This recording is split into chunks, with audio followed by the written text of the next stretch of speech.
Hola jóvenes, muy buenas tardes. Bueno, vamos a iniciar una nueva clase con un nuevo capítulo, que es sobre reacciones químicas de combustión, los combustibles y sus propiedades. ¿No? Como saben ustedes, la próxima semana es la semana de exámenes parciales. Ya se fijó la fecha y la hora, ¿no? Es el día martes a las 12 del día, de 12 a 1:50. ¿No? Como tradicionalmente ocurría antes de la pandemia, ¿no? Entonces, el coordinador de los exámenes de motores, ya por varios ciclos he sido yo, ¿no? Entonces, a mí me corresponde visitar los salones para alguna aclaración que haya en el momento del examen. Como ya le mencioné, el examen es desarrollado en un cuadernillo que va a constar de 3 problemas y 4 preguntas. Cada problema, a su vez, tiene 2 preguntas numéricas, ¿no? Para contestar con una respuesta numérica. Y las preguntas de teoría son de breve contestación, que son respuestas que implican 2, 3 o 4 renglones a lo máximo, a lo sumo. Como ya les mencioné, no es necesario escribir mucho, ¿no? Que si las preguntas son concretas. Entonces yo no califico, es decir, por más que escriban y llenen todo el cuadernillo, eso para mí no tiene mucho valor. Si la respuesta está mal, no tiene valor. Entonces eso es el día martes, ¿ya? Bueno, nos dan un plazo determinado para corregir. La facultad que nos entregan ya con... Es decir, el examen es anónimo, ¿no? Que si para los profesores es anónimo. Nosotros no sabemos a quiénes estamos corrigiendo. Simplemente en Moirae desglosan un triángulo, una solapa, y esa solapa la vuelven a engrampar en el aumento de la calificación. Como debe ser, ¿no? Creo que eso es un sinónimo de transparencia, ¿no? Para que no haya ninguna suspicacia, ni parte de los alumnos ni de los profesores. Bueno, el sábado pasado realicé un seminario sobre el proceso de admisión. Claro, la asistencia instantánea de alumnos relativamente fue poca, ¿no? 10, 12 alumnos, 15 alumnos a lo sumo. La ventaja es que ustedes pueden ver esas clases a través de las grabaciones. Esa es la ventaja de las clases virtuales, ¿no? Que uno puede ver las grabaciones. Pero lo que uno sí no puede realizar son preguntas. Por eso que este sábado que viene voy a hacer pues un seminario también de 2 horas con relación a este capítulo que vamos a hacer hoy y pasado mañana, que es sobre reacciones químicas de combustión, combustibles utilizados en motores y sus propiedades. Después, en la clase, antes de comenzar la clase, uno de sus compañeros me hizo una pregunta sobre el proceso de admisión. Él me preguntaba cómo influía la relación de compresión sobre la eficiencia volumétrica, ¿no? Incluso mencionó al variar la velocidad, ¿no? Entonces, me parece que es de interés esa pregunta para todos. A ver, voy a tratar de responderla muy brevemente para que nos alcance el tiempo para completar la clase que he previsto realizar hoy, ¿no? Entonces, la pregunta es, ¿cómo influye, cómo cambia la eficiencia volumétrica en función de épsilon? Entonces, para analizar esto, lo que uno analiza es los 3 factores que hemos mencionado, ¿no? Es decir, ¿cuáles son esos factores? El delta de P, las pérdidas de presión, el coeficiente de gases residuales, gamma R, y delta de T. ¿Qué cosa es lo que le ocurre a estos parámetros cuando epsilon aumenta o disminuye? Entonces, delta de P prácticamente no depende de epsilon, porque eso depende de 2 aspectos, ¿no? Para un motor determinado.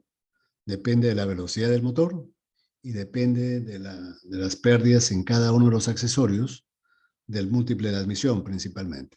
También del múltiple de escape, pero la admisión es mucho más importante, ¿no? En cuanto a la eficiencia volumétrica, lo que ocurre en la admisión es mucho más importante de lo que sucede en el proceso de escape.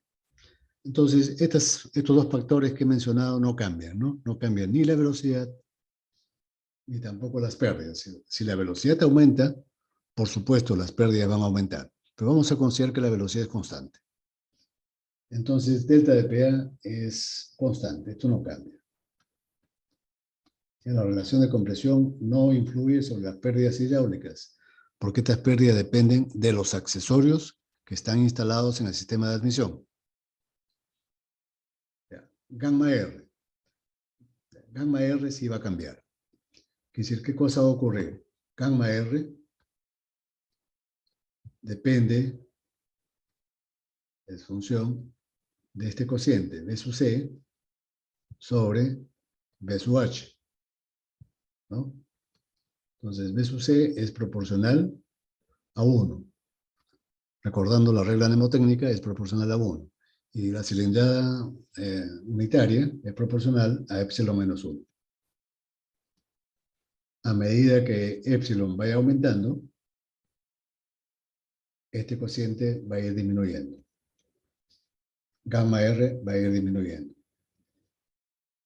Lo mismo podemos decir de P sub R, ¿no? P sub R. P sub R es función, es proporcional a 1 sobre epsilon, a la K, o al exponente N1, ¿no? Como epsilon crece a medida que epsilon crezca, los gases en expansión se van a expandir más. Mientras más grande sea la relación de compresión, los gases durante este proceso se van a expandir más. ¿Qué significa que se expandan más? Que su presión va a disminuir más acentuadamente, más significativamente. Y P sub R va a disminuir. Entonces, a medida que epsilon aumente, si epsilon aumenta, P sub R disminuye. Estos factores influyen positivamente sobre la eficiencia volumétrica. Ambos influyen positivamente. Es decir, tienden a hacer que la eficiencia volumétrica aumente. Pero hay un tercer factor, delta de T. Cuando el motor trabaja si el motor tiene alta relación de compresión, la temperatura de las paredes se va a incrementar. Las paredes en general van a estar más calientes, ¿no? Los motores de alta relación de compresión trabajan a mayores temperaturas. Eso va a determinar que en promedio las paredes estén más calientes. Si las paredes están más calientes, el aire cuando pase por la válvula de admisión y entre a los cilindros se va a calentar más. Y este calentamiento influye negativamente sobre la eficiencia volumétrica. Por último, hay un cuarto parámetro, ¿no? Que es un cociente. Recuerdan que en la fórmula de la eficiencia volumétrica aparece este cociente, epsilon sobre epsilon menos 1. Ya habíamos visto que este parámetro, que va a ver, esto lo podemos poner así, ¿no? 1 sobre 1 menos 1 sobre epsilon. Cuando epsilon aumente, este cociente va a disminuir. La diferencia va a aumentar. Y el cociente final, total, va a disminuir. Entonces la eficiencia volumétrica disminuiría. Entonces, estos factores positivos y los factores negativos se contrarrestan. Hay algunos que influyen a favor, otros que influyen negativamente. Entre ellos se contrarrestan, se neutralizan. Y se ha comprobado experimentalmente que la eficiencia volumétrica prácticamente no depende de epsilon. Y si depende, depende muy poco, ¿no? Bueno, creo que es una pregunta de interés general que no lo hemos tocado en la clase de teoría, pero si ustedes leen el JOA, que sí van a encontrar eso casi textualmente, como lo he explicado.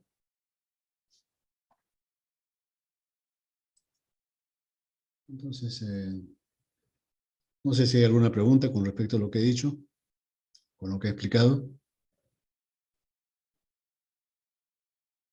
Si no hay preguntas, Ingeniero, sí. sí. Y por ejemplo, si tengo un sistema carburado, ahí el delta de P, ahí aumentaría, ingeniero, ¿no?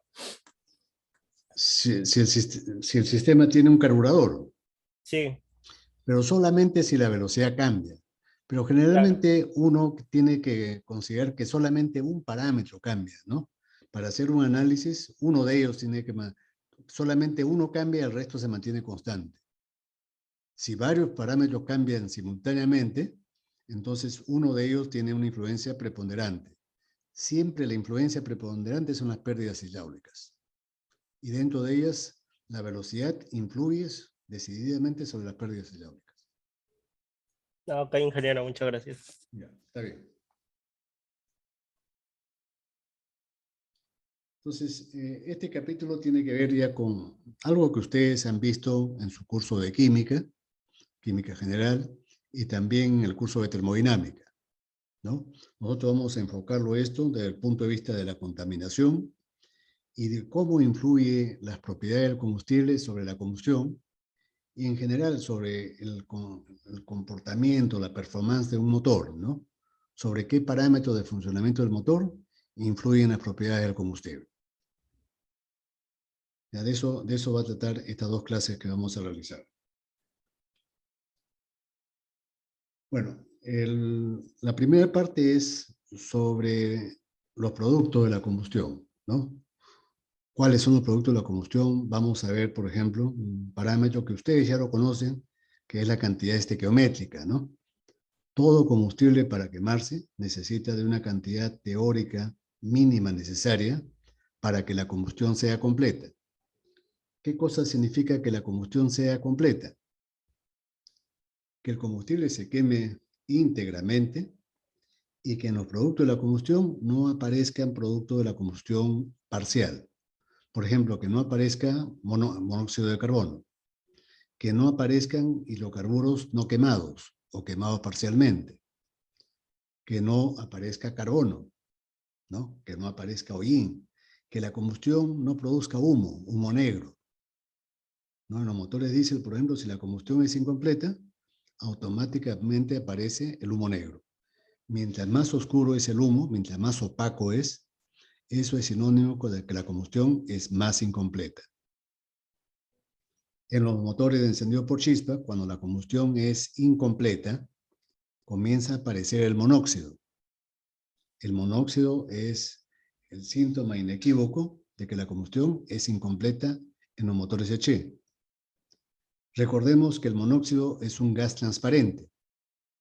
En los motores de gasolina, generalmente sus gases de escape son transparentes, a diferencia del motor diésel. En el motor diésel, cuando el humo comienza a oscurecerse, comienza a ser más opaco, eso es sinónimo de combustión incompleta.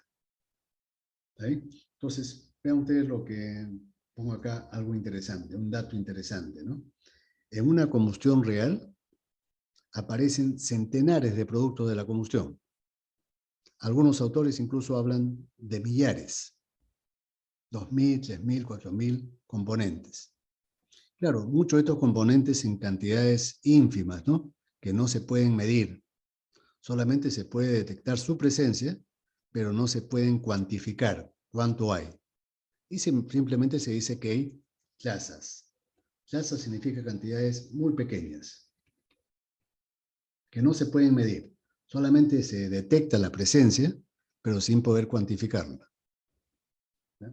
Entonces, dentro de todos los productos, dentro de esos centenares de productos de la combustión, 4 son los productos más importantes, los que aparecen en mayor cantidad, en volumen. Estos productos son productos de la combustión completa. ¿Cuáles son? Los que ustedes ya han visto en cursos previos. El dióxido de carbono, el CO2, el vapor de agua, el oxígeno ¿no? Cuando hay exceso de aire en la reacción química, ahí aparece el oxígeno excedente y el nitrógeno del aire. Teóricamente, ustedes han considerado de que el nitrógeno es inerte, ¿no? Entre estos 4 gases representan siempre una combustión real, ¿eh? Entre el 97 y el 99% y a veces más de todo el volumen ocupado por los gases de escape. Es decir, hay una pequeña diferencia, ¿no? Para llegar al 100%, hay una pequeña diferencia de 1 a 3%. ¿Quiénes componen este 1 o 3%? Lo componen, por ejemplo, los productos de la combustión incompleta, lo que ponemos aquí, o los subproductos de la combustión, los que aparecen acá. ¿Cuáles son los productos de la combustión incompleta? El que ustedes conocen más es el monóxido de carbono, ¿no es cierto? Cuando en una combustión falta aire, entonces indefectiblemente va a aparecer el monóxido de carbono. Pero ese es el producto que más conocen ustedes, pero por supuesto que no es el único, ¿no? Hay centenares de productos de la combustión incompleta. La mayor parte están constituidos por hidrocarburos, ¿ya? Hidrocarburos no quemados, totalmente no quemados, que corresponden al primer acápite, no quemados, o quemados parcialmente. ¿Cuándo aparecen los hidrocarburos no quemados? Parece sorprendente eso, ¿no? Que la gasolina o el petróleo no se quemen.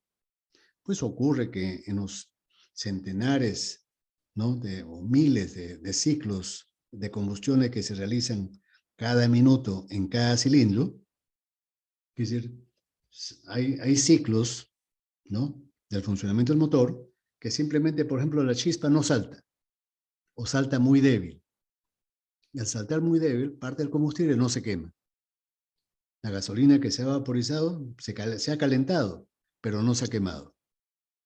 Entonces, esos hidrocarburos son parafinas, olefinas, ¿no? Hidrocarburos aromáticos, etc. Simplemente vapor de gasolina que en algún ciclo determinado, en algún cilindro, no se quemó. Pero también pueden haber, es decir, hidrocarburos quemados parcialmente. Es decir, comenzó la oxidación, pero faltó oxígeno. Generalmente la causa más importante de la combustión incompleta es la falta de oxígeno. Ya, es uno de los factores principales. Si falta oxígeno, de todas maneras van a haber productos de la combustión incompleta. Pero hay otro factor que también ocasiona combustión incompleta. ¿Cuál es? Es la temperatura insuficiente. ¿Temperatura insuficiente de qué? En alguna zona de la cámara de combustión puede ocurrir que la temperatura no sea lo suficientemente alta o que el enfriamiento sea muy intenso, ¿no? Cerca de las paredes, por ejemplo, la combustión que transcurre cerca de las paredes, esas zonas son relativamente más frías, relativamente. Y eso ocasiona que la temperatura de combustión baje. Tan pronto como la combustión baja, automáticamente la velocidad de las reacciones químicas desciende. Y entonces ahí aparecen productos de la combustión incompleta. El combustible no termina de quemarse por una temperatura insuficientemente baja. ¿Está claro? Eso ocurre, por ejemplo, cuando utilizamos una mezcla muy rica o muy pobre. Incluso con mezclas pobres, ¿no? Mezclas pobres significa que oxígeno sí hay, pero hay tanto exceso de aire que la temperatura de la combustión es baja. Demasiado aire que no participa de la combustión, que solamente absorbe calor, pero no participa de la combustión. Eso hace que la temperatura baje. La combustión se enfría y al enfriarse automáticamente se desacelera, se ralentiza. Nosotros vamos a utilizar ese verbo, ralentizar. Entonces aparecen los aldehídos, esto es típico en los motores diésel, ¿no? Cuando el motor trabaja con bajas cargas, aparecen los aldehídos, aparecen cetonas, aparecen ácidos carboxílicos. Vean que todos estos hidrocarburos en su molécula tiene oxígeno. Este oxígeno proviene del aire. ¿Ya? Comenzó a oxidarse, pero la oxidación no concluyó, no terminó. ¿Por qué? Puede ser por falta de oxígeno o por una temperatura insuficiente de la combustión. Ahora, hay otro fenómeno que también produce combustión incompleta y que seguramente ustedes no han escuchado anteriormente. Es el craqueo térmico. ¿Qué cosa es el craqueo térmico? ¿Qué es el craqueo? Craqueo es lo siguiente, miren. Cuando tienen ustedes un hidrocarburo, cualquiera, CN, HN. ¿Ya? Por ejemplo, cuando uno inyecta en un motor diésel, ¿no? Cuando supongan ustedes que aquí tenemos la culata, acá tenemos el inyector, el combustible se inyecta en forma de un chorro, ¿no? Y entonces, ¿qué cosa ocurre? Alrededor hay aire, ¿no? Alrededor tenemos aire. Voy a pintarlo de color rojo. Aire caliente, ¿no? Aire caliente. Entonces, ¿qué cosa va a ocurrir? ¿Qué le pasa al núcleo de este chorro de combustible? Que son gotitas, está formado por gotitas. ¿Qué le pasa al núcleo, la parte central? Esa parte central se calienta. ¿Por qué se calienta? Porque el aire está caliente y de repente también incluso ya hay producto de la combustión, ¿no? Aquí en esta zona externa del chorro ya se está quemando el combustible, acá se está quemando. Ese calor que genera la combustión calienta a todo el chorro, incluso al núcleo. Entonces, ¿qué cosa le pasa al núcleo en la parte central? ¿Qué le pasa? ¿Qué le pasa a este hidrocarburo que está en el núcleo del chorro? Recibe calor, pero no está en contacto con aire. El núcleo, esta parte de acá central, no está rodeado de aire, porque está en el núcleo. Solamente recibe calor. Y entonces, ¿qué cosa le pasa al hidrocarburo? Esa molécula se desintegra. Y al desintegrarse se parte en cadenas más pequeñas. CXHI. Cadenas más pequeñas. Por ejemplo, acetileno. Por ejemplo, etileno. Pero también pueden aparecer carbono, proveniente de hidrocarburo, carbono, y hidrógeno. Carbono e hidrógeno. Este carbono, el que menciono acá, el hollín, si es que encuentra oxígeno en las etapas subsiguientes de la combustión, claro, se va a terminar de quemarnos, se va a quemar. Pero si es que no encuentra oxígeno, recordemos que en la combustión del motor diésel, la inyección del combustible se produce al final del proceso de compresión. Y entonces tenemos muy poco tiempo en el motor diésel para que ese combustible inyectado al final de la compresión termine por quemarse. Cuando el motor está sometido a mucha carga y se inyecta mucho combustible, parte de ese combustible no se quema. Y parte de ese combustible es carbono, es este elemento. Este elemento que cuando no se quema, le da el color negruzco a los gases de escape del motor diésel. Por eso los motores diésel, cuando están sobrecargados, cuando está, por ejemplo, un ómnibus está lleno de pasajeros y el chofer, para poder desplazarse, pisa el pedal a fondo, entonces ahí se está inyectando una gran cantidad de combustible. Parte de ese combustible no llega a quemarse. Se descompone en carbono, en hidrocarburos, y ese carbono es el que le da el color negro al humo del motor diésel. En el motor HE no ocurre eso. ¿Por qué no ocurre? Porque en el momento de la combustión se considera que toda la gasolina ha logrado vaporizarse y mezclarse homogéneamente con el aire. No hay zonas ricas. En el motor diésel, en el momento del encendido, casi toda la mezcla ya se ha mezclado homogéneamente. En cambio, en el motor diésel no ocurre eso. En el motor diésel, al final de la compresión, nosotros inyectamos el combustible.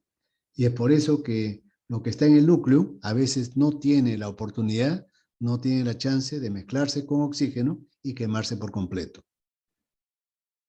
Por supuesto, cuando veamos el capítulo de combustión, lo vamos a entender a cabalidad, ¿no? Por ahora es una explicación genérica, general.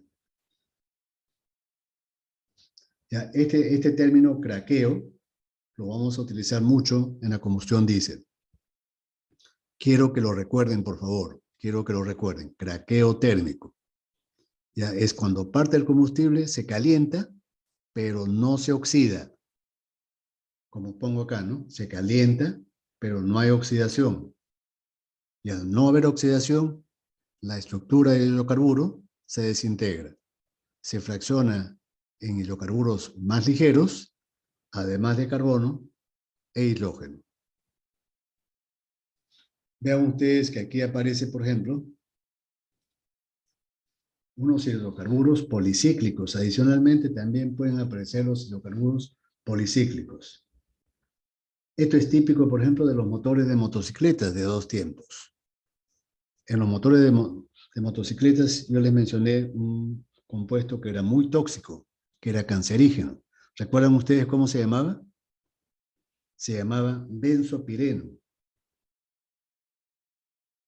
Benzopireno. Y les dije que era un humo de color azul. Esto, los motores de motocicleta o cuando se repara un motor, han visto en los talleres, cuando reparan motores, durante la reparación para probar el motor le echan un poco de aceite a los cilindros por el agujero de la bujía. Cuando se quema ese aceite, que se quema muy mal, el motor inicialmente bota una cantidad inmensa de humo azul. Ese humo azul es cancerígeno, compuesto por elementos policíclicos, llamados benzopirenos. ¿Cuál es la estructura del benzopireno? Es esta de acá, ¿no? 5 bencenos juntos. Cada uno de estos hexágonos representa un benceno. Juntos forman el benzopireno. ¿Ya? Entonces quiero que busquen ese término en el Google, ¿no? En el Wikipedia. ¿Qué cosa es un benzopireno? Dentro del 3%, del 1 al 3% que mencioné, ¿no? De 1 al 3% mencioné, que estaba compuesto por estos productos de la combustión incompleta y de los subproductos de la combustión.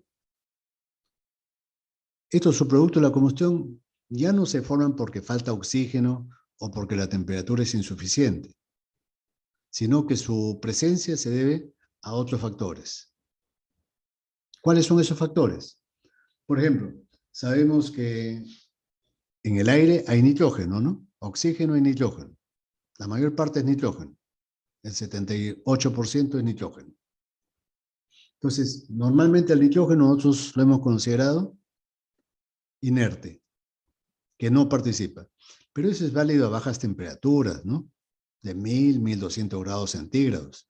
Pero la combustión en los motores supera muchas veces los 2000 grados centígrados. 2000 en los motores Eche llega hasta 2500. En los motores diésel 2100, 2150. A esas temperaturas el nitrógeno atmosférico se disocia. Es decir, la molécula se parte en 2 átomos. Y el nitrógeno atómico es muy reactivo químicamente. Rápido tiende a oxidarse. Y cuando se oxida, se forman estos óxidos, que reciben el nombre genérico de óxido de nitrógeno. Muchas veces se llaman, en el argot así de motores, se le llama NOx. NOx, ¿no? Óxido de nitrógeno. Lo más común y lo más tóxicos es el monóxido y el NO2. El monóxido es el que se forma dentro del motor, el primero. Y el segundo es el que se forma en el tubo de escape y en la atmósfera, que es el más tóxico de todos. El NO2, el dióxido de nitrógeno, el NO2 es el más tóxico de todos. es de un color marrón, pardo. ¿Y por qué son tan tóxicos? ¿Por qué son tan graves? Porque estos óxidos de nitrógeno, cuando entran a los pulmones, rápido tienden, es decir, en los pulmones, las paredes de los bronquios y los alvéolos pulmonares están cubiertos de una capa de humedad. No están secos, ¿no es cierto?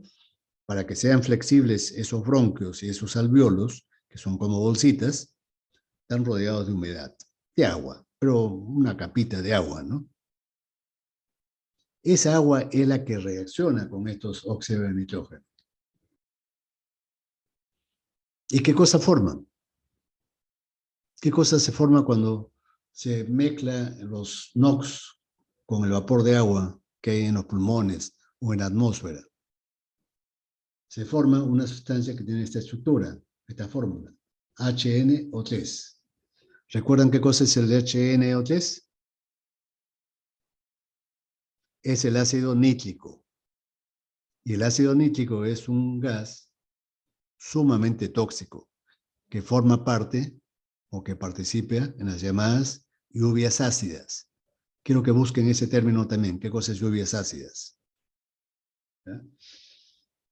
Entonces, eso contamina. Las lluvias ácidas, por ejemplo, cuando los gases de escape, es decir, suben a la atmósfera, a la parte alta de la troposfera, y se mezclan con el vapor de agua de las nubes, entonces esas nubes cuando comienzan a cargarse y cuando se enfrían, se condensan y cae la lluvia. Pero esa lluvia tiene ácido nítrico diluido, ácido sulfúrico diluido. Cuando esa lluvia contaminada por los ácidos cae en lagos, lagunas y ríos y en las tierras, las contamina por completo, mata la vegetación. En las ciudades, esa lluvia ácida, llamada así lluvia ácida, es decir, agua con ácido, por ejemplo, los monumentos, les hace huequitos a la piedra y a los monumentos los malogra por completo. Se llama cáncer de la piedra. Ese monumento se destruye por acción de los ácidos. Y en el pulmón, ya ustedes imaginarán qué cosa hace, ¿no? Los perfora los pulmones y produce problemas asmáticos, ¿no? Problemas asmáticos graves, que producen la muerte finalmente, ¿no?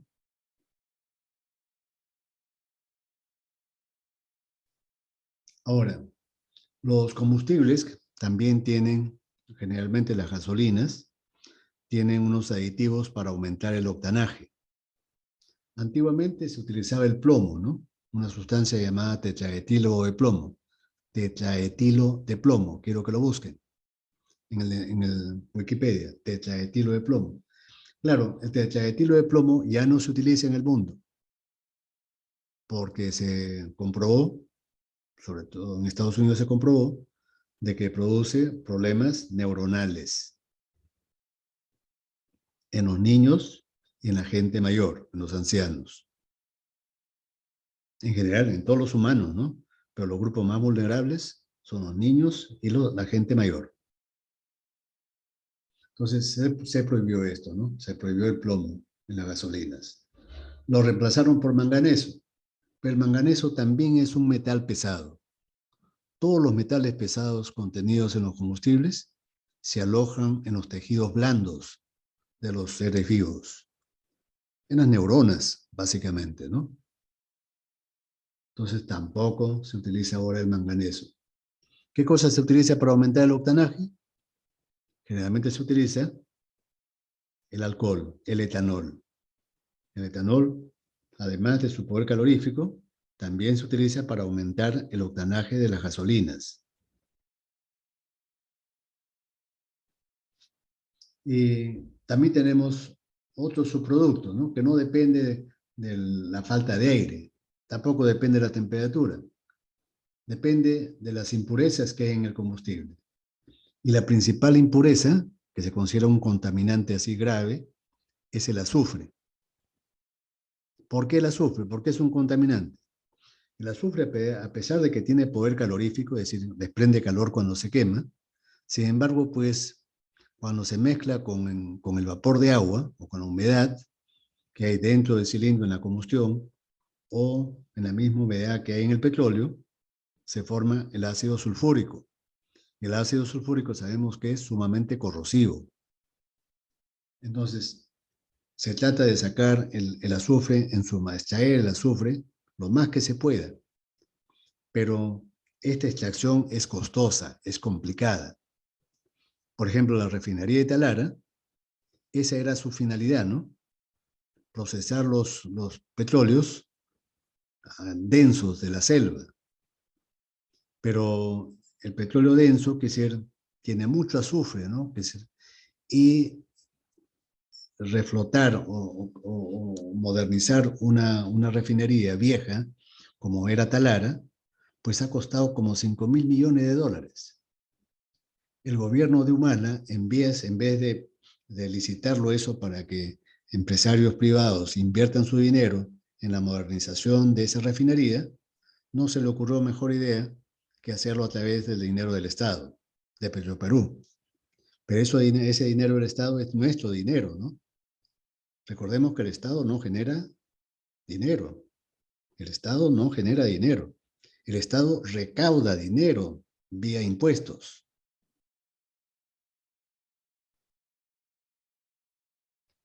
Entonces, ahí fue un error grave, ¿no? Del gobierno de Humala. Eso nos va a costar a todos. Esos 5.000 millones pues no se han pagado todavía.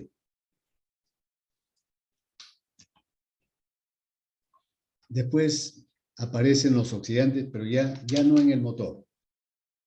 El smog, básicamente, el smog. Este es un término conocido, ¿no es cierto? El smog es una neblina de gases contaminantes, altamente tóxicos, irritantes. Este smog que se produce irritación en las mucosas de la nariz, de las vías respiratorias y de las vías de los ojos. Por eso, en ciudades altamente contaminadas como México DF, Distrito Federal, o Santiago de Chile, e incluso Lima, ¿no?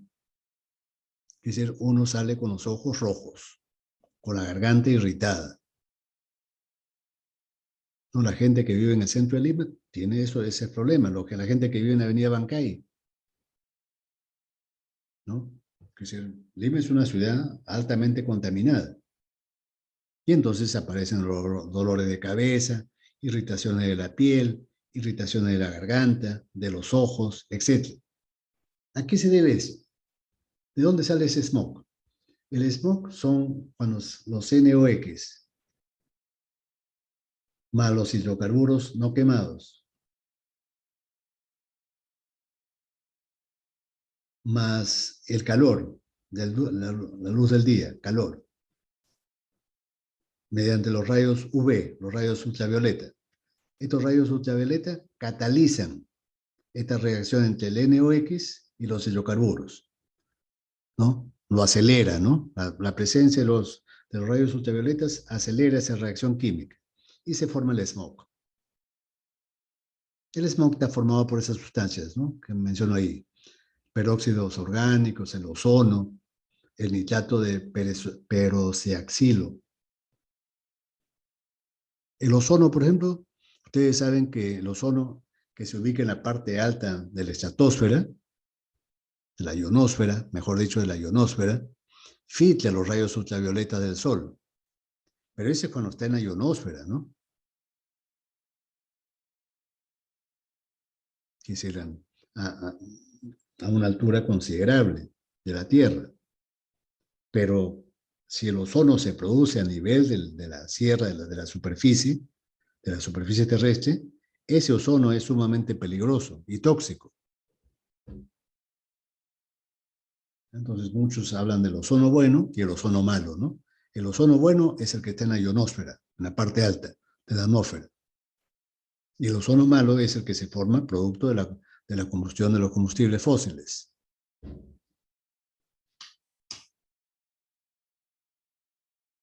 En la parte de arriba de esta diapositiva he puesto una reacción química teórica, ¿no? Teórica, de un hidrocarburo cualquiera, CnHn, líquido, ¿no? En estado líquido, que se mezcla con el oxígeno del aire. El oxígeno del aire está compuesto, es decir, el aire está compuesto de 21% de oxígeno, 78% de nitrógeno y 1% de argón, además de otros gases, ¿no? Pero los tres más importantes son ellos. 21% de oxígeno, 78% de nitrógeno y 1% de argón. Pero el argón lo vamos a considerar como si fuera nitrógeno. Como el argón es inerte y el nitrógeno en gran parte también lo es, vamos a considerar que el argón lo incluimos como si fuera nitrógeno. Entonces vamos a considerar en la práctica 21% de oxígeno y 79% de nitrógeno. Esta cifra, 376, sale cuando nosotros dividimos 79 entre 21. Esto sale 376. 19. Nosotros lo vamos a redondear a 376. Entonces vean ustedes, teóricamente se forma CO2, vapor de agua y nitrógeno, que lo consideramos inerte. Esta reacción química es teórica, ¿no? La reacción química estequiométrica, sin exceso de oxígeno. ¿Cómo sé que no hay exceso de oxígeno? Porque en los productos no aparece el O2. Entonces, esa es la reacción química estequiométrica.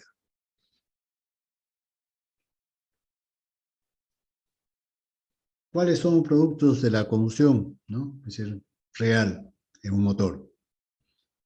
Vean ustedes, en un motor a gasolina, mencioné de que el 97%, como mínimo, como mínimo, está conformado por nitrógeno, CO2 y vapor de agua. Como mínimo. Pero hay un pequeño porcentaje que está compuesto principalmente por hidrocarburos. Ya hemos mencionado quemados, no quemados, perdón, o quemados parcialmente. Tenemos los óxidos de nitrógeno, que se componen de NO y NO2. El monóxido de carbono. Y siempre que hay monóxido, aparece el hidrógeno. Esa es una comprobación empírica. Siempre en los motores Hess, siempre que aparece monóxido, en una proporción fija, aparece el hidrógeno. De todos estos gases que están acá, el más abundante es el monóxido. Siempre, el monóxido. Pero no por eso es el más tóxico. Ya saben ustedes que los óxidos de nitrógeno son 20 veces más tóxicos que el monóxido, ¿no? Felizmente que el NOx, su cantidad es más pequeña. Pero en toxicidad son 20 veces más tóxicos que el monóxido. En los motores diésel, vean ustedes, además de los tres ya comentados, de los tres gases ya comentados, producto de la combustión completa, el NO2, el CO2 y el vapor de agua, tenemos el oxígeno en exceso. Los motores diésel ya sabemos que siempre trabajan con exceso de oxígeno. Y aparece una pequeña cantidad, una cantidad ínfima, ¿no? Ínfima. Del punto de vista del calor que genera esto, es decir, este 0,3%, no va a influir para nada en los resultados finales, en los resultados térmicos. Cuando uno hace el balance térmico, producto de la combustión, esta cantidad ínfima de 0,3% no influye para nada. Pero no por eso significa que lo vamos a despreciar. ¿Por qué no los podemos despreciar? ¿Por qué le damos tanta importancia a esa cantidad ínfima?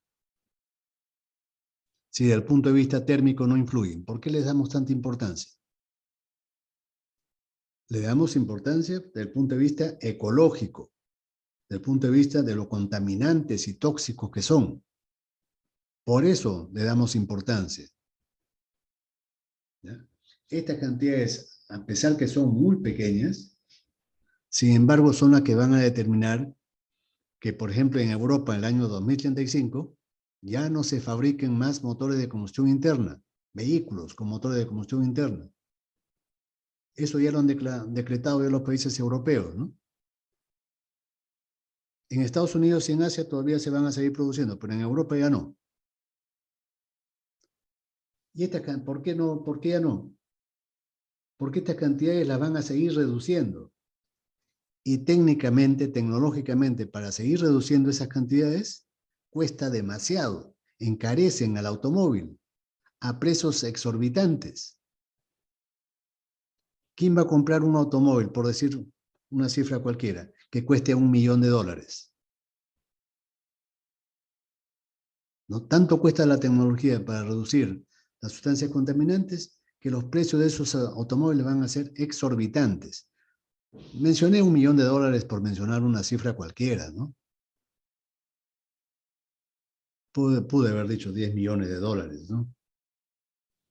Vean ustedes que en el motor diésel el monóxido es mucho menos, ¿no?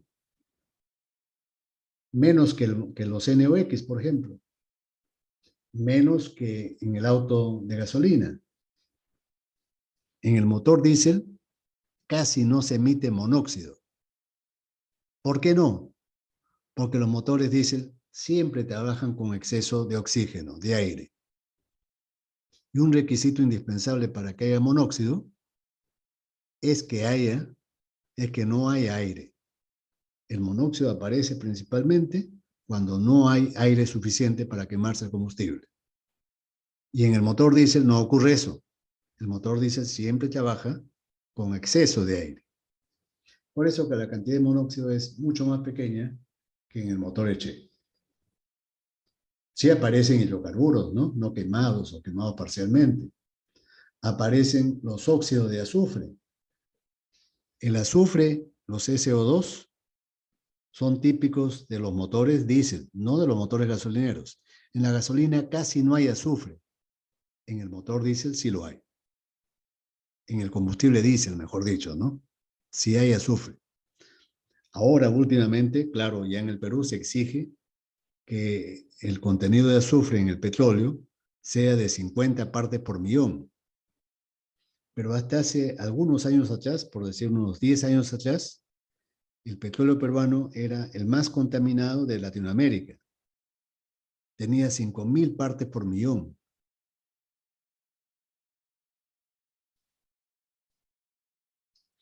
Y aparece un término nuevo, material particulado. ¿Qué cosa es este material particulado?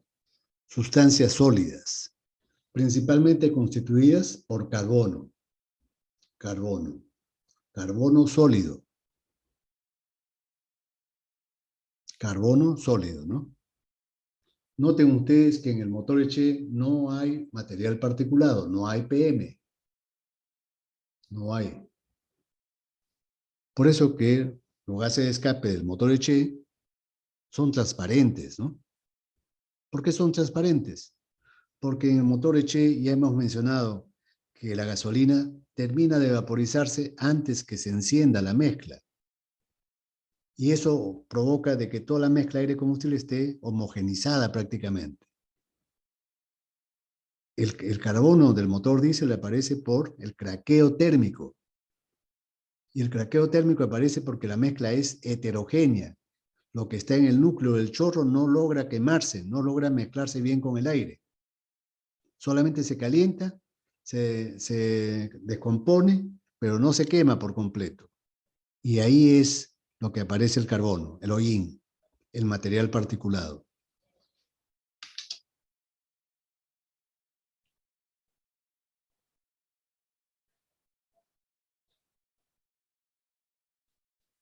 Ya. Ahora, ¿cómo estudiamos estas reacciones químicas, no? La base es, primeramente, considerar la reacción química teórica, la ideal. Esta reacción química teórica ideal es la reacción química estequiométrica, la que me determina la cantidad mínima teórica de aire o de oxígeno para que la combustión se realice completamente. Y esa reacción es esta, ¿no? La que mencioné, ¿no? Aquí, por ejemplo, estoy considerando el isoctano como combustible, isoctano.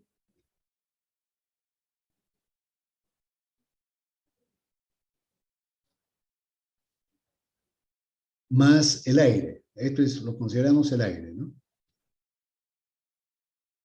Y teóricamente consideramos que se forma CO2, vapor de agua y nitrógeno. Entonces, si ustedes hacen el balance, ¿qué cosa es balancear una reacción química? Es igualar, ¿no? las moléculas o los átomos de cada uno de los componentes de los reaccionantes, igualarlos a lo que aparece en los productos. Si hay, por ejemplo, 8 kilomoles de carbono en los reaccionantes, en los productos también deben haber 8 kilomoles o 8 kiloátomos. ¿No es cierto? Y eso es lo que ocurre, vean ustedes. Por ejemplo, en los reaccionantes hay 8 carbonos en el combustible, acá en los reaccionantes. En los productos también tiene que haber 8 carbonos. En los reaccionantes hay 18 hidrógenos. En los productos también tiene que haber 18 hidrógenos. ¿Está bien?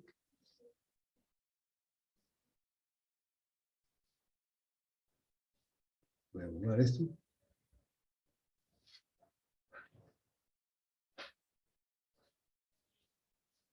Entonces, después hago el balance del oxígeno, ¿no? Aquí, por ejemplo, en los productos hay 8 moléculas de oxígeno, ¿no? En el CO2 se pueden formar 8 moléculas de oxígeno.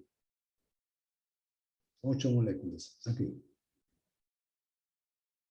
Entonces aquí yo pongo 8 moléculas de oxígeno. En el vapor de agua, del vapor de agua se pueden formar 4 moléculas y media, por decir un número, ¿no? No, las moléculas no las puedo dividir por la mitad. Estoy hablando de kilomoles en todo caso, ¿no? Serían 4,5 kilomoles de oxígeno. Entonces, más 4,5. Y aquí sale el 12,5, ¿no? Después, yo ya tengo la cantidad de nitrógeno. Cuando hago el producto de 12,5 por 376, sale 47. Si yo quiero calcular la cantidad estequiométrica, veo cuánto es la masa del aire, cuántos kilos de aire necesito para quemar 1 kilogramo de combustible. ¿Cuántos kilos de aire necesito? Sería 12,5 por 32 más 376 por 28. Ese es lo que pesa el aire, ¿no? La masa de aire. Y la masa de combustible sería 8 por 12 más 18. Si yo hago operaciones, me sale precisamente L0. 15,05 kilogramos de aire por kilogramo de combustible. Algunos autores también prefieren, por ejemplo, utilizar cuántas kilomoles de aire necesito para quemar 1 kilogramo de combustible. ¿Y cuántas kilomoles de aire hay ahí, en esa reacción química?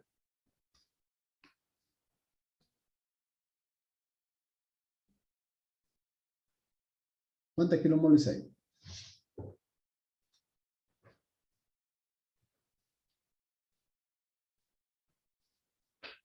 Nos vamos a llamar L0, ¿no? Mayúscula. Sería 12,5. Y aquí, dentro de lo que está el paréntesis, sería 4,76. Ya, muchos alumnos piensan de que aquí hay 1 kilomol. Piensan que aquí, en esta llave, hay 1 kilomol de aire. Eso no es cierto. Hay 4,76 kilomoles. Sobre la masa del combustible. La masa del combustible sería 8 por 12 más 18. Si yo hago operaciones, me sale esto de acá. 0,522 kilomoles de aire por kilogramo de combustible. Ahora, yo pude haber calculado el L0 también de otra forma. El L0 lo hubiera podido determinar dividiendo al L0 minúscula entre la masa molecular del aire. ¿Y cuánto vale la masa molecular del aire? 28,97 kilogramos por kilomol. ¿Ya? Es importante acordarse de esto, ¿eh? Kilogramos de aire.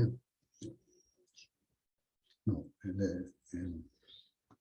es la relación estequiométrica entre el peso molecular. Y eso me va a salir exactamente igual, 0,522. Ya si yo divido 15,05 entre 28,97, me va a salir el L0. 0,522. ¿Ya? Ahora, los motores de gasolina no siempre trabajan con mezcla estequiométrica.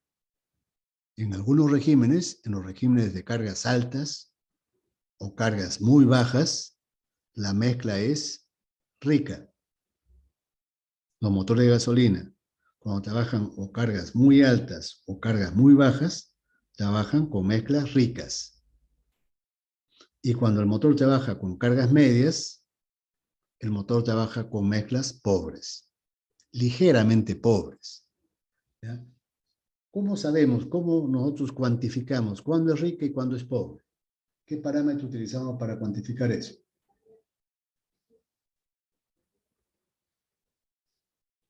Ya lo he mencionado en alguna clase pasada, ¿no es cierto? ¿Qué parámetro utilizamos? Un coeficiente que se llama coeficiente de exceso de aire. Coeficiente de exceso de aire, alfa. Alfa es decir, la relación real aire-combustible. Alfa se define como la relación aire-combustible real, aire-combustible, sobre la relación estequiométrica, la que acabamos de definir, L0.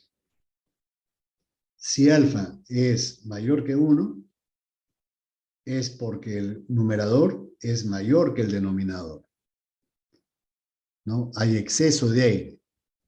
Se dice que la mezcla es pobre y alfa es mayor que 1. Mezcla pobre.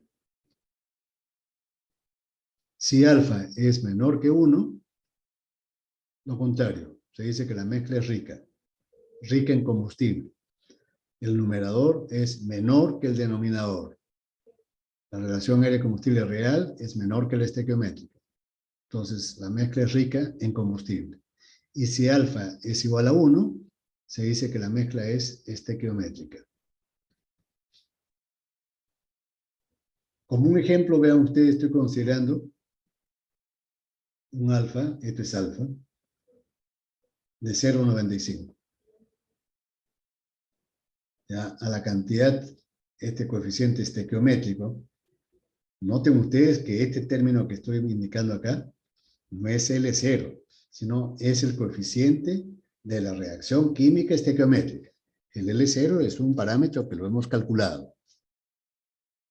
Este es un coeficiente, ¿no?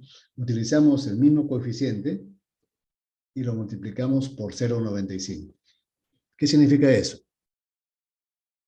Que esta reacción química, la de color verde, está considerando que hay 5% de defecto de aire. 5% de defecto de aire. Si yo hubiera mencionado que hay exceso de aire, 5% de exceso de aire, ¿qué alfa hubiera utilizado? 1,05, ¿no es cierto? Si hubiera dicho que el exceso es 5%, hubiera utilizado 1,05 como alfa. Recuerden ustedes que en los motores de gasolina pueden trabajar con alfas por debajo de 1, pero digamos, no muy lejos de 1, ¿no? 0,85 como mínimo, 0,8. Alfa está en el rango para un motor cualquiera de gasolina entre 0,8 y 1,2. No puedo trabajar con 0,5. ¿Por qué? Porque es una mezcla muy rica, el motor se apaga. Tampoco puedo trabajar con alfa 2, porque es una mezcla muy pobre, el motor también se apaga. Siempre la mezcla es cercana a la estequiométrica. Si no, la llama se apaga. La combustión termina. Y el motor se apaga, ¿no? Cuando la mezcla es rica, vean ustedes cuáles son productos de la combustión. CO2, los productos de la combustión completa, ¿no? CO2, vapor de agua, nitrógeno. Pero adicionalmente vamos a incluir dos más, que son productos del craqueo térmico, de la combustión incompleta. El monóxido, no el craqueo, perdón, me rectifico. Es de la combustión incompleta. El monóxido y el hidrógeno. Mencioné en algún momento que en los motores H tan pronto aparece el monóxido, proporcionalmente aparece también el hidrógeno. Eso es lo que estamos considerando. Teóricamente, 5 gases cuando la combustión es incompleta por falta de oxígeno, de aire. 5 gases. CO2, monóxido, hidrógeno, vapor de agua y nitrógeno. Pero esta es una reacción teórica. En la práctica, se forman centenares de productos. Además de estos, centenares. Pero eso no lo vamos a calcular. ¿Por qué? Porque sus cantidades son muy pequeñas. Esas cantidades no van a influir en el cálculo térmico. Sin embargo, no los puedo despreciar totalmente. ¿Por qué motivo? Por más que su cantidad sea muy pequeña, son muy peligrosos por lo tóxicos que son. En la parte térmica no influirán, pero en la ecología sí. Entonces, ya saben ustedes, hacemos el balance del carbono, hacemos el balance del hidrógeno. Por ejemplo, acá vean ustedes, estoy sumando A más B para el carbono, ¿no? A más B es igual a 8. Para el hidrógeno, hago el balance de las moléculas, ¿no? De las moléculas de hidrógeno. En los reaccionantes hay 9 moléculas. 9. En el vapor de agua puedo formar, perdón, acá tengo yo C, ¿no? C del hidrógeno.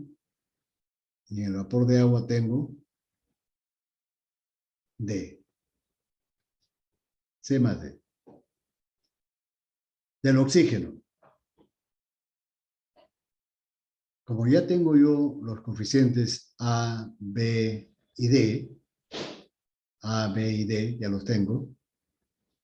Entonces vean ustedes, hago el balance para los reaccionantes. Entonces, ¿qué cosa digo? El oxígeno que hay en los productos tiene que ser exactamente a la cantidad de oxígeno que hay en los reactivos. ¿Cuánto hay en los reactivos? En los reactivos hay 12,5 por 0,95. Es esto. Moléculas. 12,5 por 0,95. La cantidad de moléculas de oxígeno. En los reactivos. ¿Y en los productos cuántos hay? Del CO2 hay A.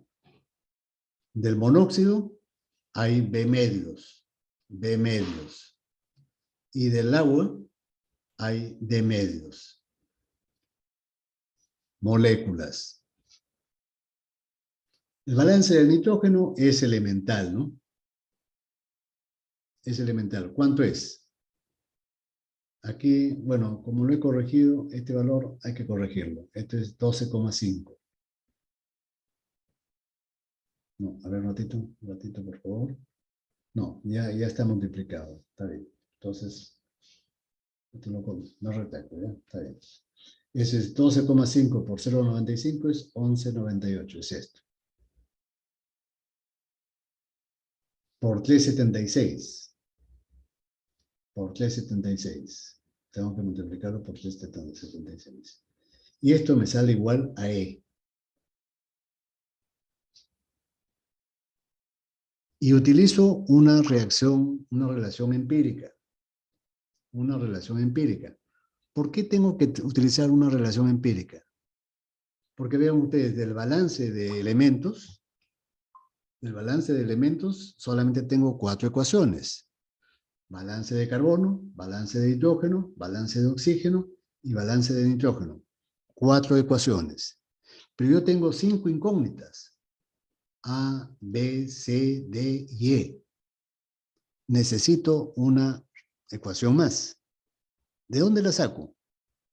Uno de los recursos es utilizar la empírica, es decir, los resultados experimentales.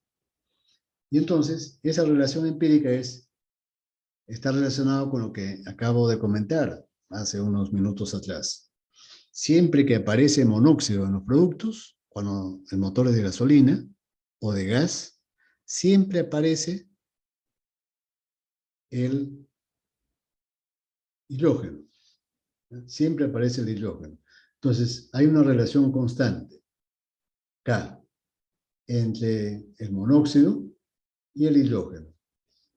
¿El hidrógeno cuánto es? C. ¿Cuánto es el CO2? B. Esto de acá es aproximadamente constante para un tipo de combustible. En las gasolinas, ¿cuánto vale K? K vale entre 0,45 y 0,5. Yo estoy utilizando para este cálculo 0,5. La relación entre C y D y B es 0,5 en este caso concreto. B medios. B medios. C entre B, B medios. 0,5. Con 5 ecuaciones y 5 incógnitas, resuelvo esa matriz y obtengo los valores numéricos de los 5 coeficientes. A, B, C, D. Yo puedo después hacer el cálculo de la fracción molar o fracción volumétrica de cada uno de estos productos. Como todos ellos son gases, el CO2, el monóxido, el hidrógeno, el vapor de agua y el nitrógeno son gases, entonces yo puedo decir que la fracción molar es igual a la fracción volumétrica. Lo puedo expresar como fracción o lo puedo expresar como porcentaje. Para calcular, por ejemplo, la fracción del CO2, ¿cómo calculo la fracción del CO2? La fracción del CO2 sería A sobre la sumatoria de todos estos coeficientes. A más B más C más D más E. Si lo multiplico por 100, obtengo la fracción o el porcentaje volumétrico. Este es el porcentaje volumétrico de CO2. 11,6. La fracción, el porcentaje volumétrico del monóxido, igual, ¿no? Yo en vez de poner A, pongo B. B por 100. Y obtengo la fracción volumétrica o el porcentaje volumétrico del monóxido. 1,4%. El hidrógeno es la mitad, ¿no? Porque estoy considerando un K igual a 0,5, la mitad, 0,7%. Del hidrógeno, el porcentaje volumétrico será igual a D, ya no utilizo B, sino D por 100. Y para el nitrógeno es lo restante, ¿no? El nitrógeno es lo restante. Siempre el componente mayoritario en los productos es el nitrógeno. Siempre es el nitrógeno, ¿no?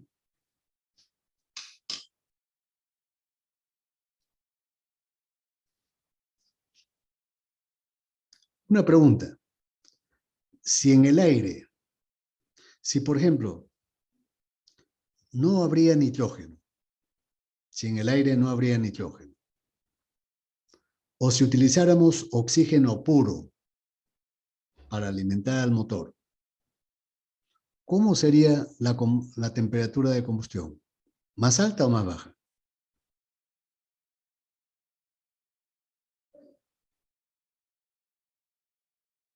¿Están ahí, jóvenes? Cualquiera de ustedes.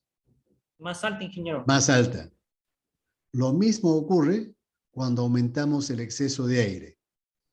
Cuando aumentamos el exceso de aire, la temperatura de combustión disminuye, baja.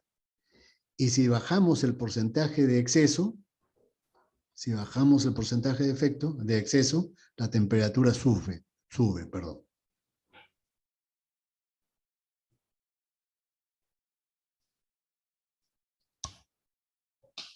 Ahora, los combustibles que utilizan los motores básicamente son los derivados líquidos, ¿no? Del petróleo. Para los motores H, las gasolinas. Y para los motores diésel, los gasóleos, que también le podemos llamar petróleo diésel, ¿no? O combustible diésel. A los gasóleos es el combustible diésel.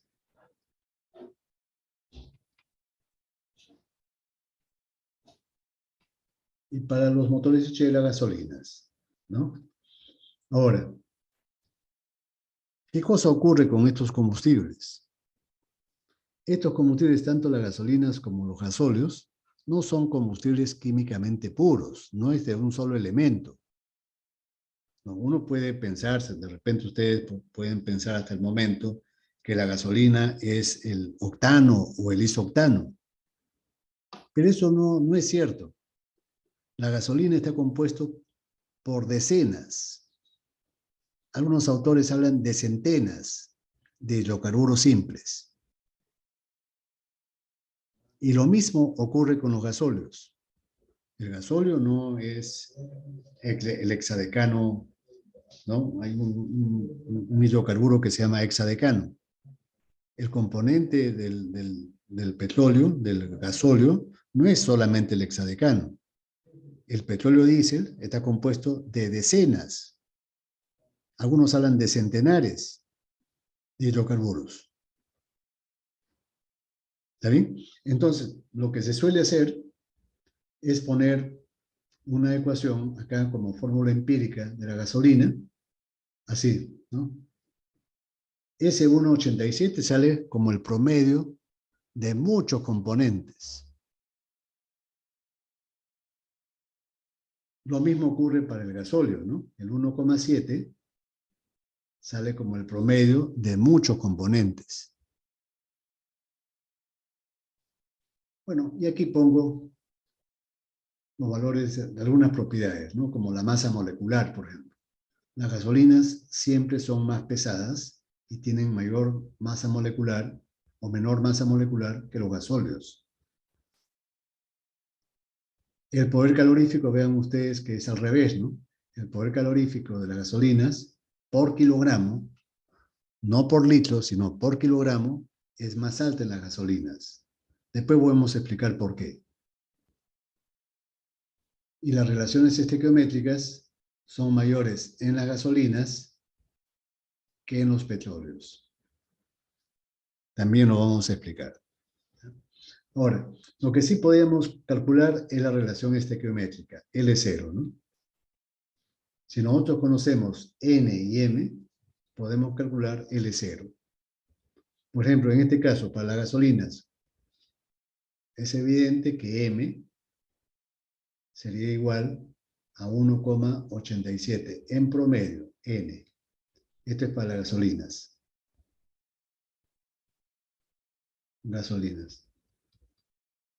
Y para los gasóleos, M vale 1,7, N.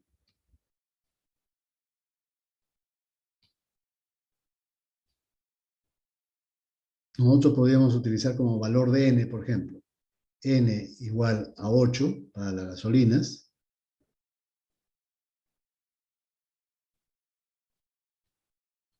En promedio, hay hidrocarburos con 8 carbonos. ¿Ya?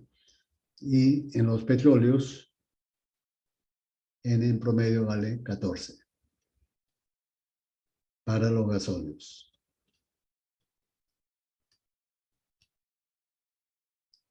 Con estos valores numéricos podemos calcular el L0. ¿Ya? Estos valores de acá, nos van a salir estos valores. Y sería un buen ejercicio que ustedes lo calculen numéricamente. En su casa, después de la clase, calculan cuánto vale el L0. Tiene que estar en los rangos que hemos puesto aquí, ¿no? Para las gasolinas me va a salir 14,7 más o menos. 14,7. Y para los gasóleos, 14,3.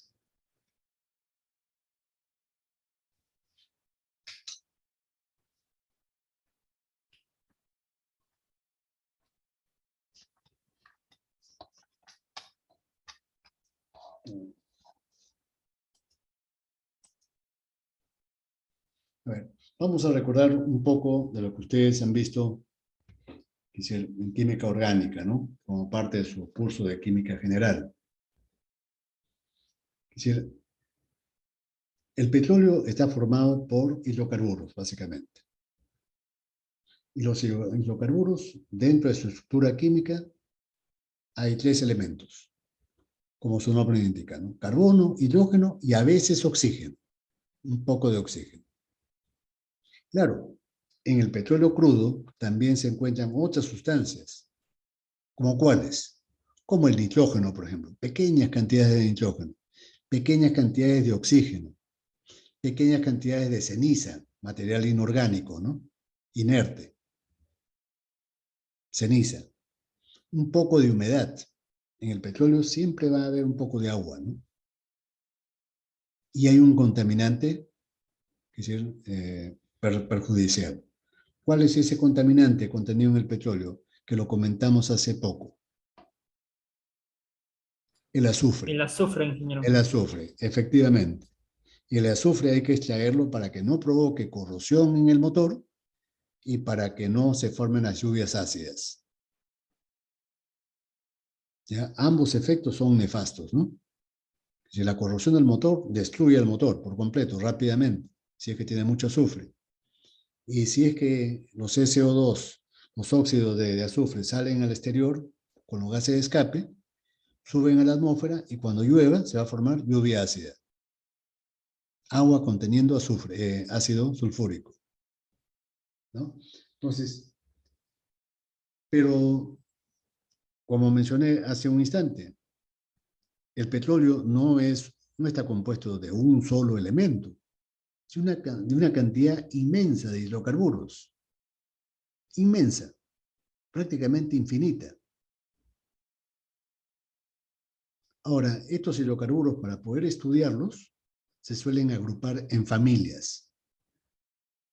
Y las familias de las que está constituido el petróleo, básicamente son 3. Familia de los alcanos o parafinas, la familia de los naftenos o cicloparafinas, y las familias de los aromáticos. Los aromáticos, a su vez, pueden ser de 2 tipos, los bencénicos y los naftalénicos. Pero nosotros sabemos que ese petróleo crudo no se puede utilizar directamente en los motores de combustión interna. Hay que refinarlos, ¿no es cierto? Hay que refinarlos. Y en las refinerías se les realiza una serie de procesos químicos.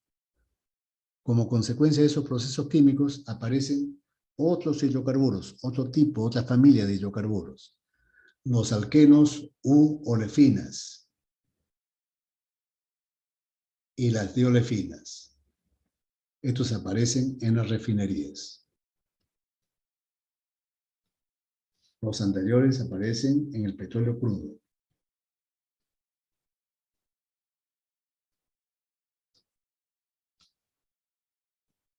¿Cómo se diferencian estas familias? ¿Qué características tienen? Bueno, se diferencian por la estructura, ¿no? Por la estructura química.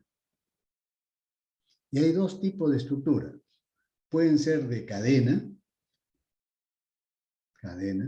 como las parafinas, o las olefinas, o las diolefinas. Una cadena, es decir, una cadena que no se cierra, es abierta. O la estructura podría ser de anillo. En el anillo, la estructura sí es cerrada, es cíclica, ¿no? Acá, por ejemplo, también es cíclica en los aromáticos. También es cíclica, se cierran. Los anillos se cierran.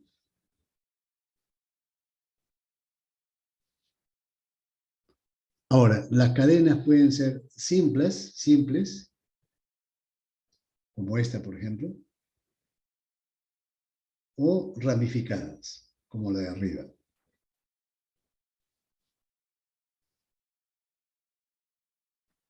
Y dependiendo de su estructura química, van a cambiar sus propiedades. Por ejemplo, una cadena lineal, como el heptano, como esta. Mientras más larga es la cadena, ¿qué creen ustedes? ¿Es más fácil de romper químicamente o más difícil? ¿Se va a encender con más facilidad o con más dificultad? Más dificultad. Cuando más larga. Sí. No, es al revés. Mientras más larga es la cadena, más fácilmente se enciende. Hay una especie de analogía con una rama, por ejemplo, con una rama de un árbol, físicamente, ¿no? Una rama de un árbol, mientras más larga sea, nosotros la vamos a poder quebrar con cierta facilidad, haciendo palanca con las manos, haciendo fuerza con las manos. En cambio, si la madera, si la rama es cortita, es más difícil hacer palanca y va a ser más difícil quebrarla. Claro, aquí durante la combustión no hay un rompimiento físico, el rompimiento es químico. Hay que romper químicamente la estructura. ¿Cómo se rompe? Con calor. ¿No es cierto? Pero entonces, estas cadenas lineales, mientras más largas sean, más fáciles de romper, más fáciles de autoencenderse. Y su temperatura de autoencendido baja, es menor. ¿Está claro? Cuando la cadena se ramifica hacia arriba o hacia abajo, ¿qué cosa ocurre? La estructura es más compacta. Es como si fuera una cadena corta, como si fuera una rama corta de madera. Las ramas cortas, pequeñas, son más difíciles de quebrarlas. Entonces, cuando la cadena química se ramifica hacia arriba o hacia abajo, se vuelve más compacta y más difícil de autoencender. Vean ustedes un nombre conocido, el isoctano. ¿No es cierto que ustedes en el curso de termodinámica habrán hecho en el capítulo de termodinámica 2, capítulo de combustión?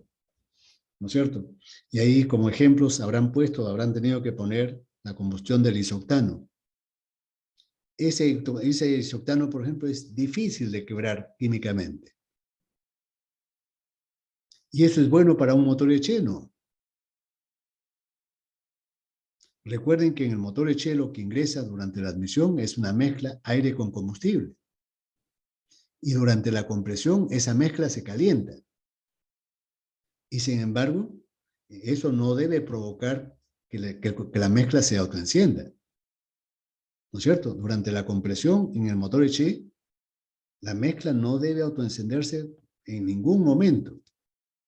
Debe resistir el autoencendido hasta que salte la chispa. Recién con la chispa debe encenderse cuando estamos al final del proceso de compresión. Y para eso utilizamos el isoctano. Si nosotros, en vez de isoctano, utilizáramos en el motor Eche heptano normal, ¿qué cosa se produciría? Ese heptano normal, el combustible de abajo, rápidamente se autoencendería en la compresión. Nosotros no queremos que el combustible se autoencienda en la compresión. ¿No es cierto? Porque el pistón recién está subiendo en la compresión. Y si se produce el autoencendido, ese autoencendido se va a oponer a que el pistón siga subiendo. En la práctica eso significa consumir trabajo por gusto y eso va a recalentar a las paredes del motor. Y finalmente el motor se va a fundir. Por eso, el heptano normal sería un mal combustible para el motor Eche. Esto no debemos utilizar en el motor Eche. Esto sí, el isoctano. Y en el motor diésel debería ser exactamente lo contrario. En el motor diésel no deberíamos utilizar isoctano y más bien deberíamos utilizar heptano normal. ¿Ya? Ahora, noten ustedes que aquí le pongo una N y un prefijo I, ¿no? El N significa normal, heptano normal, una cadena lineal. Y el I, de acá, de esta nomenclatura, proviene de la palabra isómero. ¿Saben qué cosa es un isómero? Es un compuesto que tiene la misma fórmula química, la misma fórmula global, esta. Pero su estructura química es completamente diferente. Si hubiera puesto el octano normal, el N-octano, ¿cómo sería esa estructura? Serían 8 átomos de carbono, 8, ya no 7, sino 8. 3, 6, 8. Cada uno con de los extremos, 3 hidrógenos. Los carbonos extremos tienen 3 hidrógenos y los laterales tienen 2. Este combustible, el octano normal, sería un pésimo combustible para el motor Eche.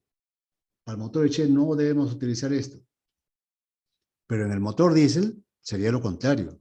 Sería muy bueno, ¿no? Recuerden ustedes que en el motor diésel se inyecta el combustible al final del proceso de compresión.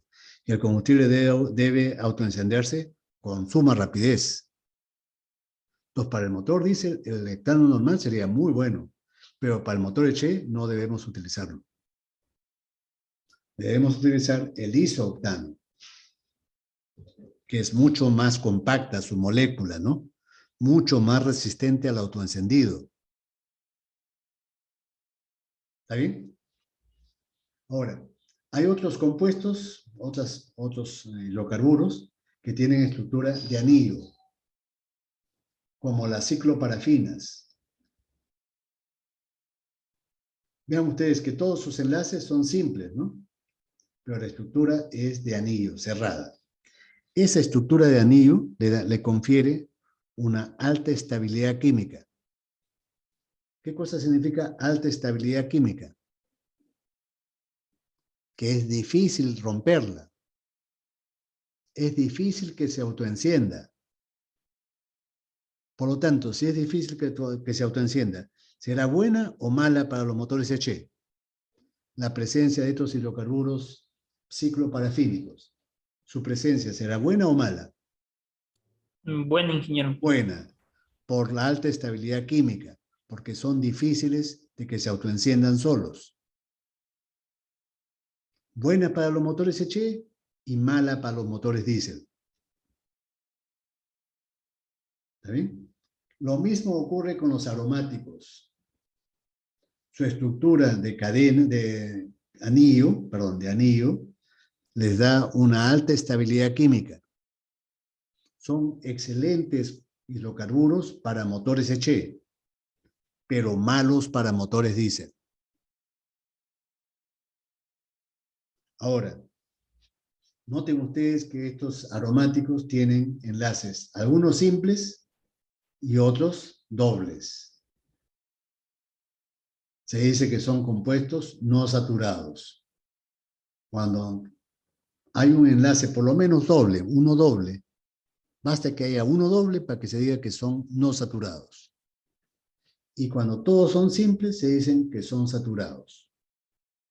Si hubiera habido uno con doble aquí, por ejemplo, uno con doble, una cicloparafina con doble, ya no sería saturado, sería no saturado. Pero en los bencénicos tenemos el enlace doble intercalado. Intercalado, ¿no? Uno sí, uno no.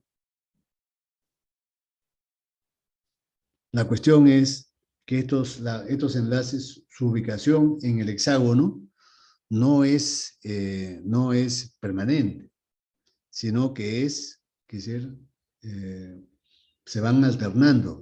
En un instante es un enlace simple, pasa ese instante y se convierte en enlace doble. ¿Cómo influye eso en la estabilidad química? No lo sé. Pero estos hidrocarburos aromáticos, debido a esa alternancia de los enlaces, es que tienen muy alta estabilidad. Y son muy buenos combustibles para los motores HE. Ambos. Lo único malo, que hace unas 3 o 4 décadas, se descubrió que el benceno era un elemento procancerígeno. Es decir, no produce el cáncer, pero sí lo favorece. Y entonces, al comprobarse eso, es decir, las refinerías por ley están limitadas, limitan la cantidad de compuestos bencénicos, sobre todo el benceno. No significa que todos los aromáticos son cancerígenos. Algunos, el benceno, por ejemplo. El benceno es muy buen combustible para el motor HE. Lo único malo que se ha descubierto es su naturaleza procancerígena. Y eso obliga a las refinerías a limitar su cantidad en las gasolinas. Si no sería por eso, no habría esa prohibición, ¿no? ¿Está bien? Ahora, en cuanto a los alquenos u olefinas, en los alquenos u olefinas, noten ustedes que hay un enlace doble. Basta que haya uno para que sean compuestos no saturados. Pero son de estructura de cadena, ¿no? Como las parafinas. Sujetas a las mismas reglas, ¿no? Mientras más larga la cadena, más fácil de romperla químicamente y su temperatura de autoencendido es más baja. Si la cadena se acorta, son mejores combustibles para HE, si la cadena es corta. Lo único malo es este enlace doble. ¿Qué peligro hay? Como estos combustibles, estos hidrocarburos no saturados, son inestables químicamente. ¿Qué significa eso? Que este enlace doble tiende a convertirse fácilmente en enlace simple. Y cuando se convierte en enlace simple, tiene dos opciones. O combinarse con un hidrógeno, que esté por ahí, o combinarse con el oxígeno del aire. Uno podría pensar, ¿no? Si se combina con el oxígeno del aire, qué bueno, porque eso favorece la combustión. Lo que pasa es que si se convierte con el oxígeno del aire, pero no en el motor, sino en los tanques de almacenamiento, en el tanque de combustible o en el sistema de alimentación, en el carburador. Eso tiende a formar unas sustancias totalmente indeseadas, que se llaman gomas o lacas. ¿Qué pasa si se forma una goma o una laca en las tuberías de los carburadores cuando dejamos nosotros estacionado el automóvil por varios días? Por ejemplo, nos vamos al aeropuerto y dejamos el automóvil ahí una semana. O en el taller o en el garaje, lo dejamos una semana. ¿Qué pasa si la gasolina tiene muchos compuestos olefínicos con doble enlace? ¿Qué podría ocurrir? ¿Qué pasa si se forman esas gomas en el carburador o en los inyectores? ¿No creen ustedes que esas gomas se van a secar? Y si se secan en las tuberías de alimentación de combustible, ¿qué le va a ocurrir al motor? ¿Va a poder arrancar acaso? No, ingeniero, va a obstruir el paso del... No va a obstruir, efectivamente. Entonces, estas olefinas tienen ese peligro. Claro, si el doble enlace se combina con el hidrógeno, ahí no pasa nada y es muy bueno, ¿no? Porque se convierte en una parafina. Pero si ese enlace doble se convierte en uno simple y además se une con el oxígeno, se forman las gomas o lacas. Si es que hay dos enlaces dobles, como en las diolefinas, el peligro se agrava. Y las diolefinas sí son compuestos totalmente indeseados. No queremos que haya diolefinas, ni en las gasolinas, ni en los petróleos. Porque eso sí tiene una tendencia marcada a mezclarse con el oxígeno en los tanques de almacenamiento, o en los sistemas de alimentación, en los inyectores, o en los carburadores.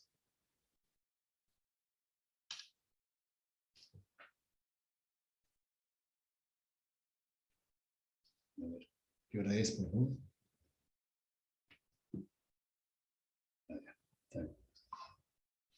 Ahora, miren, la composición típica de una gasolina, ya en la refinería, ¿eh? Ya después que ha salido de la refinería, de 20 a 30% de parafinas, o alcanos, ¿no? Se le llama parafinas o alcanos.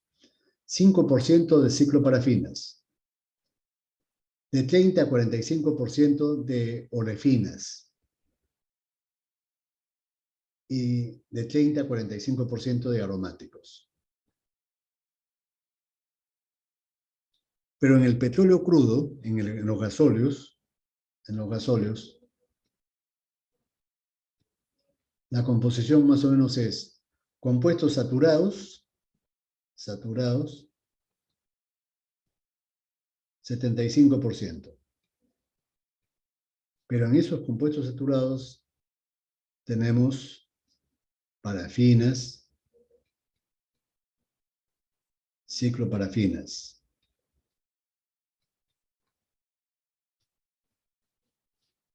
Y tenemos 25% de no saturados.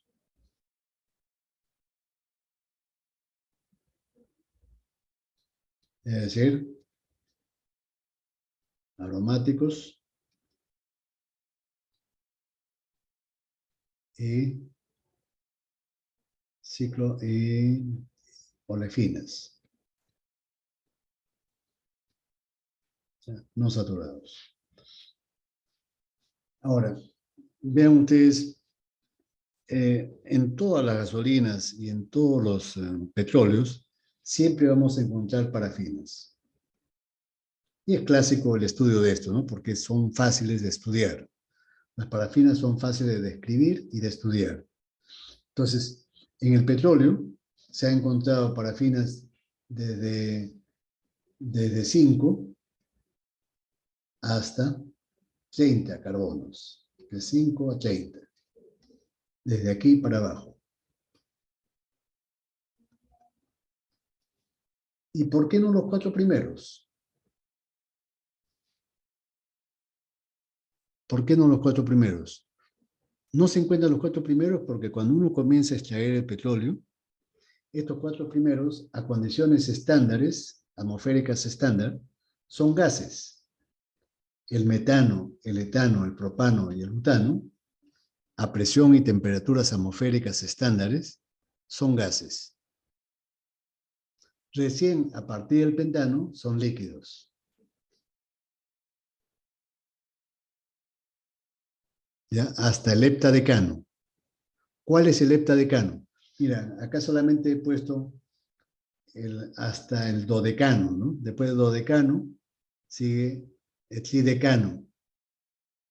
Después el tetradecano, el pentadecano, el hexadecano y así sucesivamente. Desde el pentano hasta el heptadecano son líquidos a las condiciones atmosféricas normales. Y del octodecano para arriba son sólidos. Del octodecano para arriba hasta el número 30 son sólidos. ¿Está claro? En las gasolinas priman los hidrocarburos parafínicos ligeros. ¿no? Ahí encontramos de 5 a 12. De 5 a 12 carbonos. Parafinas que tienen de 5 a 12 carbonos. Es decir, desde el pentano hasta el dodecano. Ahí tenemos en las gasolinas. Y en los gasóleos tenemos desde el 13 hasta el 18, principalmente, ¿no? De 13 al 18 en los gasóleos. Por eso que se consideran, tienen mayor densidad, son más pesados, más densos. Líquidos, ¿no? En ambos, estos hidrocarburos son líquidos. ¿Está claro?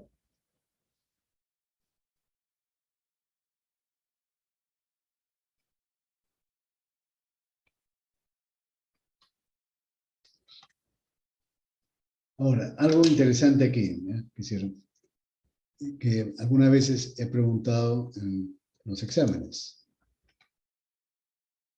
Pero voy a tratar de borrar esto porque... Un ratito.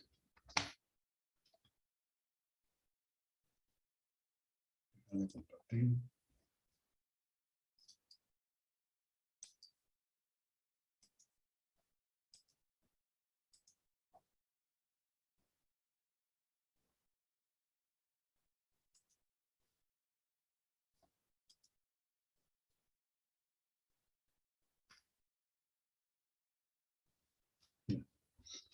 Bien, miren, acá, ¿qué cosa podemos observar?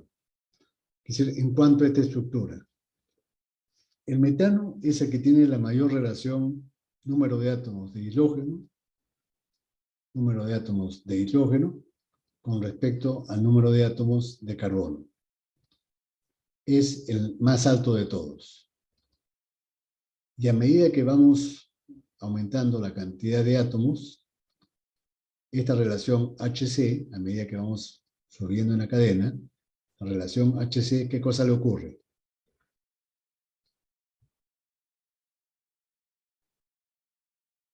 Al principio es 4 a 1, ¿no? Al principio es 4 a 1, 4 átomos de hidrógeno por cada átomo de carbono. Después es 6 a 2. 6 a 2 es 3, ¿no? 6 entre 2, 3. Después es 8 tercios. Después es 10,4, es decir, 2,5 a 1. Y así sucesivamente. A medida que nosotros vamos subiendo en la longitud de la cadena, a la relación HC va bajando. Si la cantidad de carbonos aumenta, la relación HC va disminuyendo, ¿no? Pero, cuando se quema este hidrocarburo, es decir, el hidrógeno previamente con el carbono, se rompe esa cadena. ¿Ya? La cadena del hidrocarburo se rompe. Y entonces es como si cada uno de esos componentes ardiese por separado. El hidrógeno arde por separado del carbono, simultáneamente, pero por separado. Ambos elementos se queman por separado. ¿Cuál creen ustedes que desprende más calor? ¿El hidrógeno o el carbono? Quizás no lo sepan, ¿ya? Pero el hidrógeno tiene mucho mayor poder calorífico. ¿Cuánto es el poder calorífico del hidrógeno? 120 megajoules por cada kilogramo de hidrógeno. 120, como pongo acá, ¿no? Acá no se nota mucho por las marcas que he hecho. 120 megajoules por kilogramo. Mientras que el carbono solamente tiene 33,8. Un poco más de la cuarta parte. Ya, un poquito más de la cuarta parte. El hidrógeno desprende mucho más calor. Entonces, ¿qué cosa va a ocurrir? A medida que yo aumento la cantidad de átomos, entonces la cantidad de hidrógeno, la relación, es decir, la cantidad de hidrógeno con respecto al peso total, va a ir disminuyendo. ¿Y qué cosa creen que le pase al poder calorífico?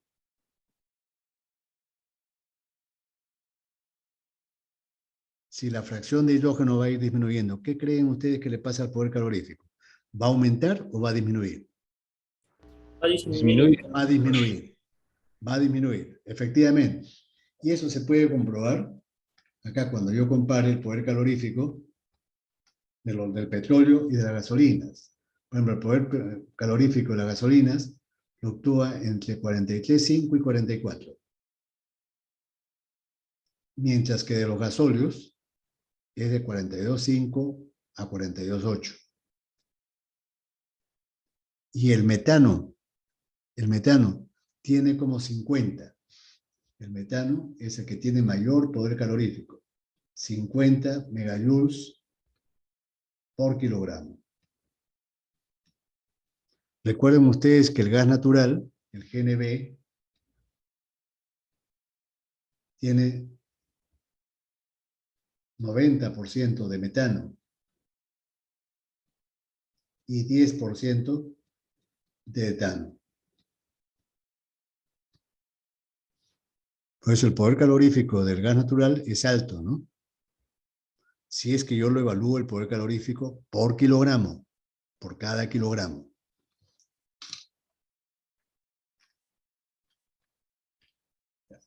Pero prosigamos con las reacciones químicas de combustión. Habiendo hecho esa consideración, ¿no? Ahora, ¿qué cosa ocurre en el petróleo crudo? Es decir, el petróleo crudo puede proceder de diferentes yacimientos petrolíferos que hay en el mundo, ¿no?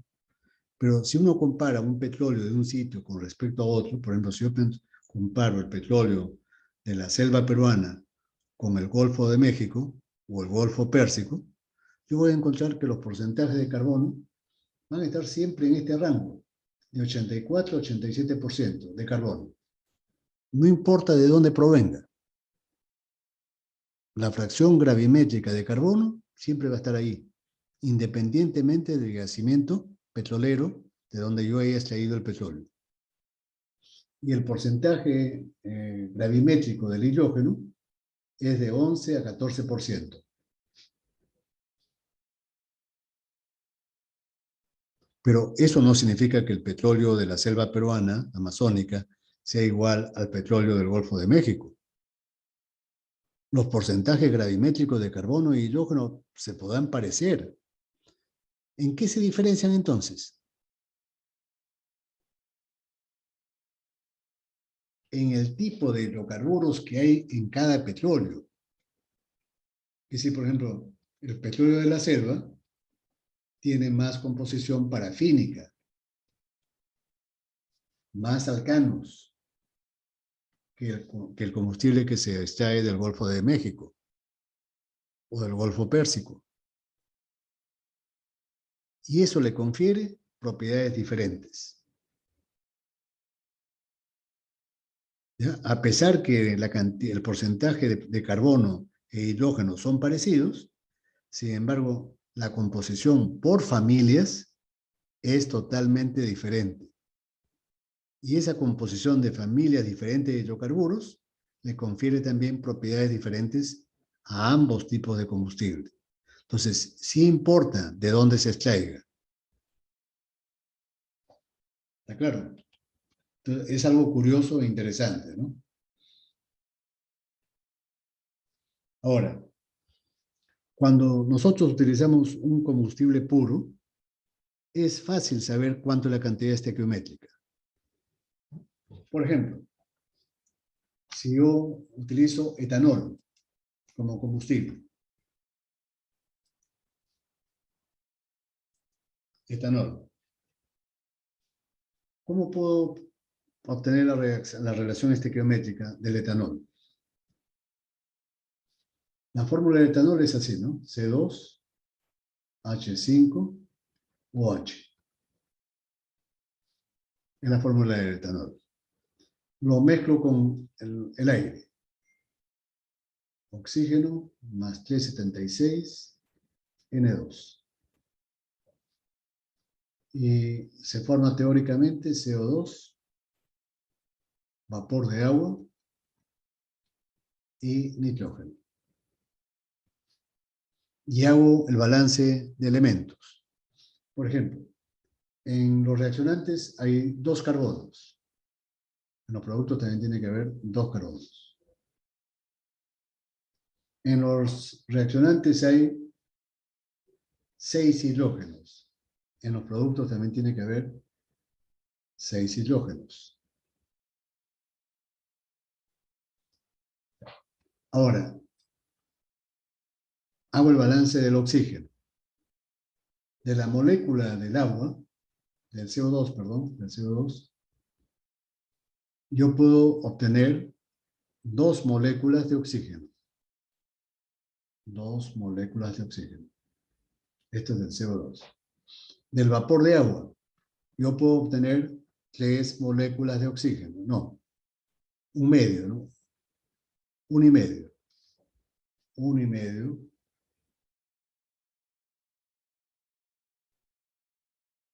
moléculas de oxígeno.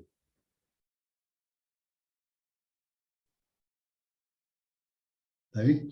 Pero tengo que restarle este oxígeno que está en el alcohol, en el etanol. ¿No es cierto? Tengo que restarlo porque ya hay oxígeno, un poquito de oxígeno en el etanol. Entonces tengo que restarlo. Media molécula. Entonces el coeficiente del aire sería 2 más 1,5 menos 1,5. Eso es 3. El coeficiente del aire es 3. Y del nitrógeno sería 3 por 3,76. Por lo tanto, la relación estequiométrica sería, ¿cuánto? Sería 3 por 32 más 3,76 por 28. Sobre 2 por 12 más 6 más 16. Si yo hago operaciones, más o menos esto sale 9 kilogramos de aire por kilogramo de combustible. Si yo lo quiero en kilomoles, sería L0 mayúscula igual al L0 minúscula sobre 28,97. Esto sería 9 entre 28,97. No sé cuánto vale esto. ¿Ahí? Ahora, ¿para qué hago eso? Es decir, cuando ustedes les digan que se está quemando un combustible determinado, si saben la fórmula química del combustible, lo más fácil y práctico es plantear la reacción química y hacer el balance de elementos. Eso es lo más fácil, es lo más conveniente y lo más rápido. Pero, ¿qué cosa ocurre con el petróleo, con las gasolinas o con los gasóleos? Resulta que, como les mencioné, estos elementos se componen de centenares de compuestos, tanto la gasolina como los gasóleos. No es que solamente la gasolina tienen isooctano o que los gasóleos tienen el hexadecano normal. No, eso no es cierto. Se componen de centenares de hidrocarburos. Entonces, en las refinerías, lo que hacen ahí en sus laboratorios es determinar la composición gravimétrica elemental. Composición gravimétrica elemental. Y se dan los porcentajes gravimétricos o las fracciones gravimétricas de carbono, de hidrógeno y oxígeno si es que lo hubiera. Así como el etanol, ¿no? El etanol tiene oxígeno en su molécula. Algunos gasóleos tienen también un poquito de oxígeno. Entonces vean ustedes las fracciones. Para las gasolinas, 0,855 de carbono. Por cada kilogramo de gasolina, 855 gramos son de carbono. Por cada kilogramo de gasolina, 145 gramos es de hidrógeno. Y se considera que las gasolinas no tienen oxígeno, tampoco azufre. En los gasóleos, lo mismo. Vean ustedes, por cada kilogramo de petróleo, 870 gramos son de carbono. 126 gramos es de hidrógeno. Y se considera una pequeña fracción de oxígeno, ¿no? 4 gramos en cada kilogramo.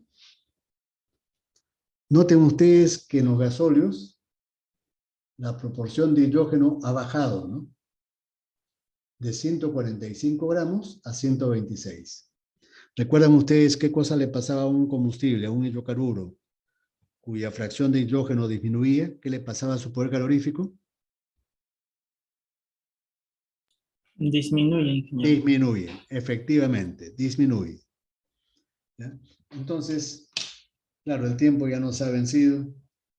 Y aquí lo único que les pido es, vean, lo que se hace acá es el balance químico, ¿no? Se considera que el carbono se quema por separado del hidrógeno. El carbono de la gasolina o del petróleo se quema por separado. Se hace el balance en peso, primeramente, en masa o en peso, y después se determina cuánto es la cantidad de oxígeno para la quema del carbono. Sale esto. ¿Cuánto es la cantidad de oxígeno para la quema del hidrógeno? Y sale esto. Noten ustedes que C y H son las fracciones presentes en estos combustibles, en estos hidrocarburos. Si yo quiero expresar la cantidad de oxígeno en kilomoles, entonces será igual a esto. 1 sobre 12 C. Y la cantidad de oxígeno en kilomoles cuando se quema el hidrógeno, necesito yo 1/4 de H para quemar el hidrógeno, ¿no? C y H lo obtengo de aquí, ¿no? De la composición gravimétrica elemental. C, por ejemplo, puede valer 0,858 para las gasolinas. Y para el petróleo puede valer 0,871. Todo lo reemplazo acá numéricamente, ¿no? Y entonces, así yo puedo obtener la cantidad necesaria de oxígeno en kilogramos por kilogramo. Kilogramo de oxígeno por kilogramo de combustible. O kilomoles de oxígeno por kilogramo de combustible. Pero el combustible no se quema en presencia de oxígeno nomás. El combustible se quema en presencia de aire. Y entonces nosotros sabemos que el oxígeno representa el 21% en volumen del aire. 21% en forma volumétrica. Y 23,3% en peso. 23,3% en peso. En volumen es 21%. En peso, 23,3%. Y obtengo las cantidades de L0 minúscula y L0 mayúscula. Como fórmulas fáciles para poder calcular la relación estequiométrica en el caso de las gasolinas y en el caso de los petróleos, si es que nos dan la fracción gravimétrica elemental. Quiero que lo comprueben eso, por favor. En la próxima clase lo voy a repetir, pero con rapidez, ¿ya? Yo voy a asumir que ustedes han leído esto en sus casas. Solamente lo voy a explicar brevemente. Y ahí vamos a terminar la clase de hoy, ¿ya? Lo estoy haciendo rápido por las cuestiones de que el examen ya se aproxima. Eso demanda que ustedes lean rápidamente en sus casas lo que hacemos. ¿Ya, jóvenes? Con eso me despido. ¿Ya? Hasta luego, nos vemos. Hasta luego, profesor. Hasta luego, jóvenes, nos vemos.